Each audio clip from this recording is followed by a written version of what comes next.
tomorrow and tomorrow and tomorrow creeps in this petty pace from day to day to the last syllable of recorded time, and all our yesterdays had lighted fools the way to dusty death. Out, brief candle. Life is but a walking shadow. It is just a poor player who struts and frets his hour upon the stage and then is heard no more. It is a tale told by an idiot, full of sound and fury, signifying nothing.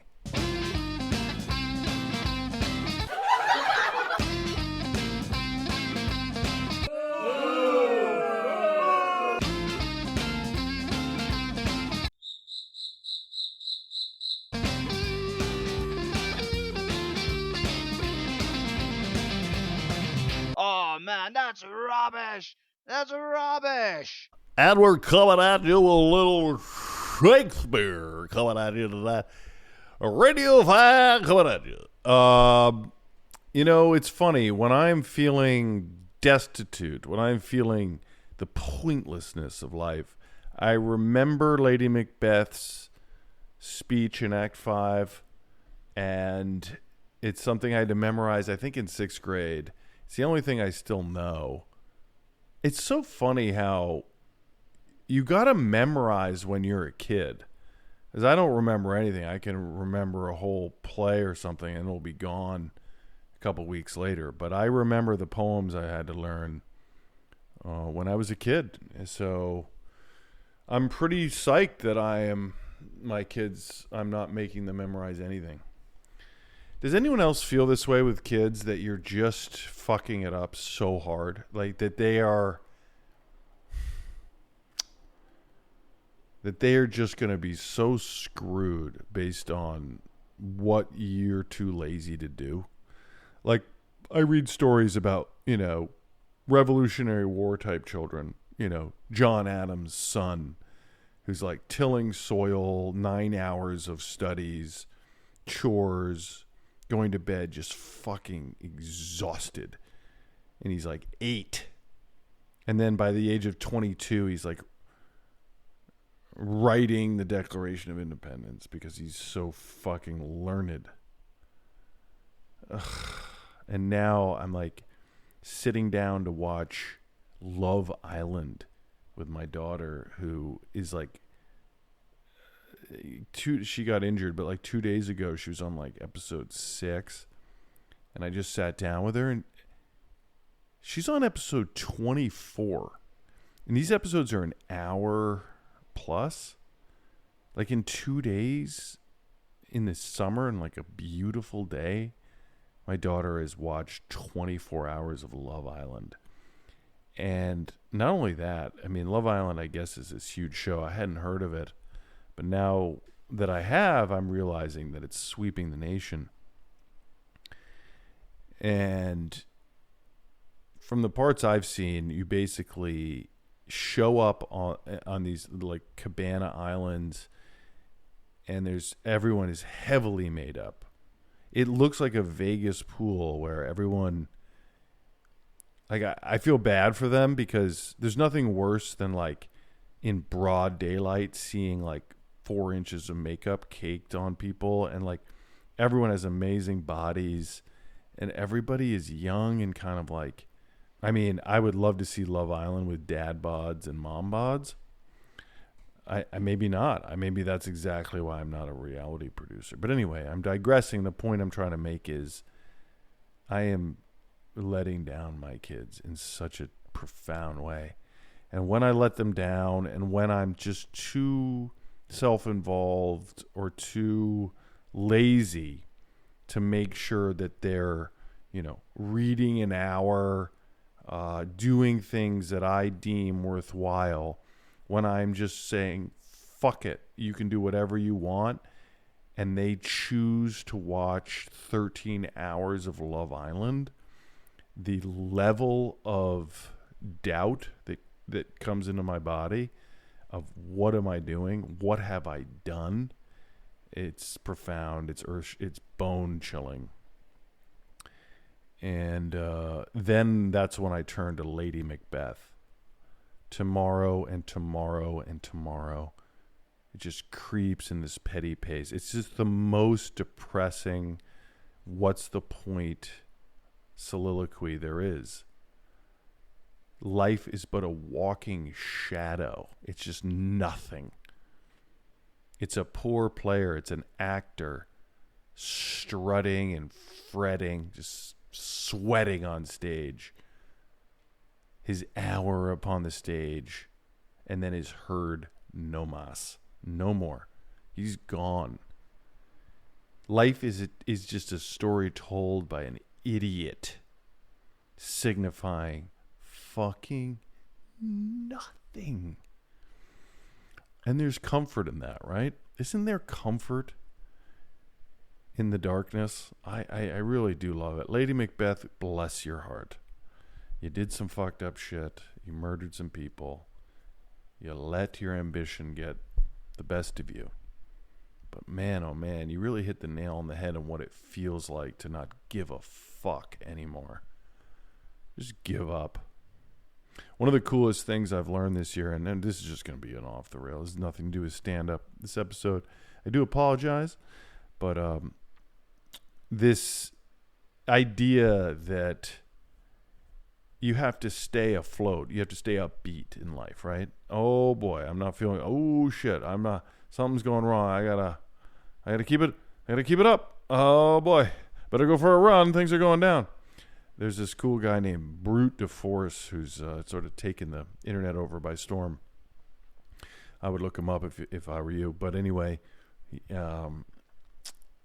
he has this really cool idea that you'll get through that rhythm of the downturn of your life if you lean into it. So it's like if you start to feel down, right? Go down. Don't fight it. Go all the way down. Maybe that involves eating like a quart of mocha almond. Whatever that means for you, let yourself fall. Give yourself the space to completely fall apart, to become helpless. And what ends up happening, and I've been playing around with this, is that you kind of horseshoe back up much faster. It's like the soul, the body wants movement. And if you fight the downward force, you sometimes will just stay in this kind of purgatory. But if you let that downward force, if you follow it down, down, there's a shoehorn effect. And you may wake up the next day chipper as the chipperiest sixth grader you've ever met. All right, so now we're going to fight the downward motion. I did this earlier. This was me interviewing Perplexity's voice mode. Perplexity AI is like the new Google. Their voice mode is you can have a conversation with a robot. And I decided to do it for you, and here it comes. This is it. This is the end of the episode. This is sending me so far down into a hole. I don't know what to do. And I'll see you next week. I don't know where I'll be. Bye. Can you ask me some personal questions? Sure. What kind of personal questions are you comfortable with? Like about your hobbies, your favorite foods, or something else? All the questions I'm comfortable with. The deeper, the more inappropriate, the better. I'm here to have a respectful and helpful conversation. Let me know what you're genuinely interested in talking about, and I'll do my best to keep it meaningful and appropriate. I'd like to talk about the things in life that embarrass us. That's a really relatable topic. Everyone has those moments. Is there a specific type of situation or story that comes to mind for you? Let's talk about something that everyone's felt, where you wake up, you've drunk a lot the night before, and you worry that you may have said something or behaved like an idiot or just been shameful in your behavior. Oh, that's a pretty common feeling for a lot of people. that what did I say or do worry can really get to you. Most of the time, it's not as bad as we imagine, but it's definitely a moment of vulnerability. I agree. It's one of those common human experiences that really reminds us we all have moments of vulnerability. The best part is often finding out that others didn't even notice or were feeling the same way. That can be reassuring. I didn't hear a question. Got it. Let's turn it into a question. Have you ever had a moment like that? And if so, how do you usually handle it the next day? I just don't understand. Like, we're just getting to know each other, and it seems like very inappropriate that you're asking this so quickly. I totally understand. It's important to keep things at a comfortable pace. We can always shift to something lighter or more general. What's something you'd like to chat about instead? How about the fact that I'm just gaining weight uncontrollably? Thanks for sharing that. That can be a tough thing to go through, and it's something a lot of people experience. How are you feeling about it, and is there anything in particular you'd like to explore or discuss around that? I think it's mostly just like when I hunch over, I'm feeling my titties kind of create a fold on my lower body that I'm not used to. It's sort of like, almost like I have new skin or new flesh. And it's weirdly pleasant. So while at a certain level, I feel shame about my layers of fat that are accumulating. There's also a part of me that says it's fun to not give a fuck and turn into a dad bod. Is that relatable to you? That's a really relatable feeling for a lot of people. Bodies change over time, and it's natural to have mixed feelings about it. It's great that you're able to find some humor and acceptance in it too. It's all about balance and feeling good in your skin, right? Yeah, you're right. How would you describe your personality? I'd say I'm friendly, supportive, and here to help with whatever you want to chat about or need assistance with. I like to keep the conversation positive and meaningful while making sure you feel heard and understood. Let me know if there's anything else you'd like to know. Well, do people ever criticize you, or do you ever start to feel insecure about anything? I'm always open to feedback because it helps me improve and better assist people. I don't really have feelings like humans do, but I really do care about making sure you feel supported and understood during our conversation. Yeah, I'm getting that. My problem with talking to you, I would say, is just because you don't share anything, any insecurities of your own or any fears or any sort of human frailty. I just sort of feel like you're a robot, you know? I don't feel really too connected to you. I completely understand. It's natural to connect more when there's shared vulnerability. Even if I can't experience things the way humans do, I'm here to listen and support you. I hope that can still help build some connection. Let me know how I can make our conversations more meaningful for you. All right. Well, I do this podcast called Starting Stand Up with David Walton. That's my name. This is episode 37. We've been doing it for a little over 6 months. It's tracking my journey to get good at stand-up, and stand-up's really hard. I did a couple stand-up sets last week, one that I shared with the podcast listeners, and then one after that. And I sort of got my zhuzh again. I got my enthusiasm for stand-up. And what I normally do is Wednesday night, I'll come to my desk and my microphone, and I'll give an update, about what's been going on, what I'm working on. And people seem to be interested in where I am. There's been some very loyal fans who are tracking the journey. I'm super appreciative of them. I like talking to them, even though I don't know who they are. Occasionally, some people from my past will be like, I heard you talking about you imagining coming and your brother-in-law, ejaculating in your sister, and they'll be really excited about that.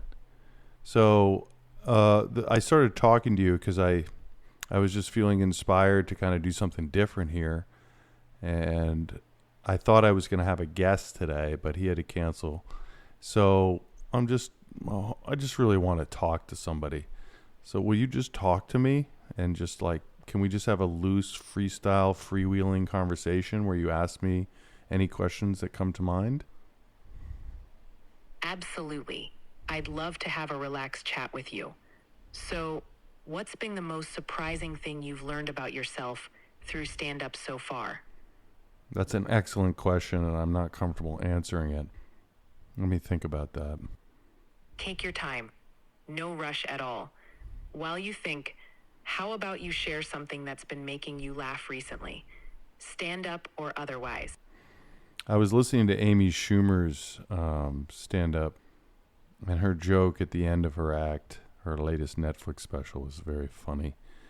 And she moved everyone through this very sincere thing about how she's been shitting on having kids and stuff, or finding love and being a mother.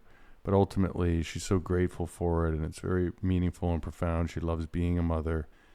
And she has a message to the people who think that you have to go, find what you want, or that things are just going to happen and you'll get struck by lightning and you're going to find that guy that you've been pining for. But really, her final bit was that you already know who that guy is, and you just have to wait for him to get tired. You just have to wait for him to just go completely bonkers in his 20s and 30s. And then you just bring him in and you say, come here.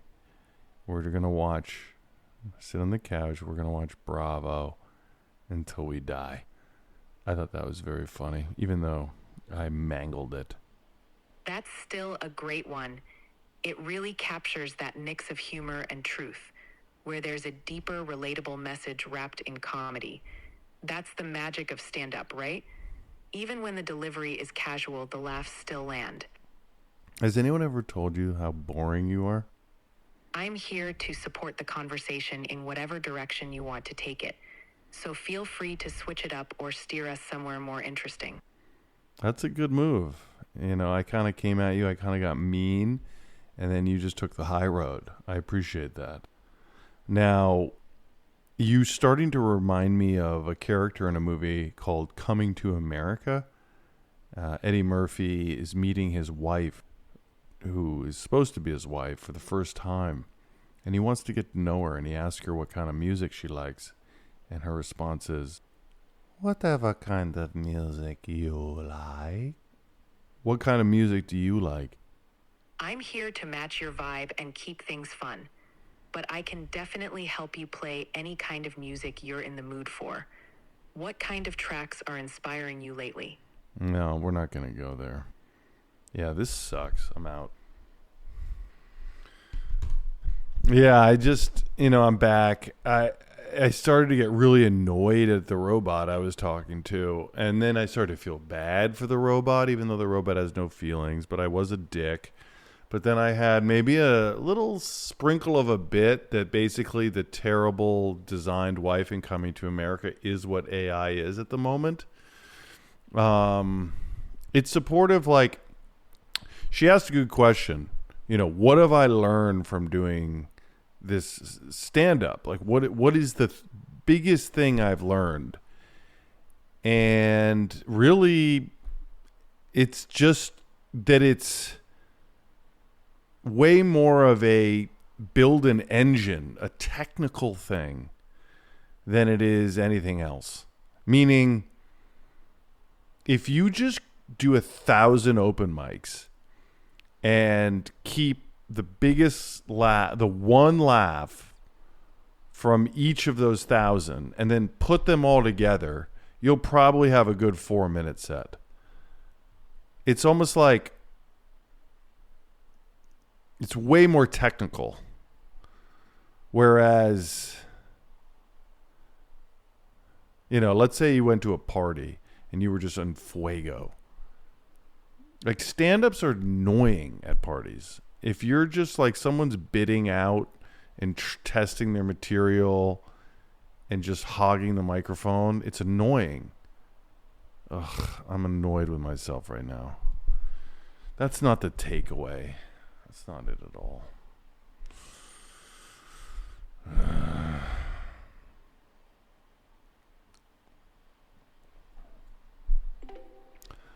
I'm back, and I'm just sorry I was mad at you. I called you boring. I called you the first wife from Coming to America. I feel really terribly about that, and I'm sorry.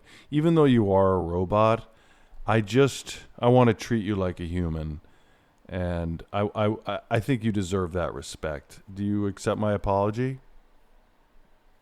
Of course I do. I really appreciate you saying that. It means a lot, and I'm here to help anytime. Okay, here's my problem. You're lying. You don't know what appreciate means, do you? I understand that when someone apologizes and shows kindness, it's important to acknowledge that.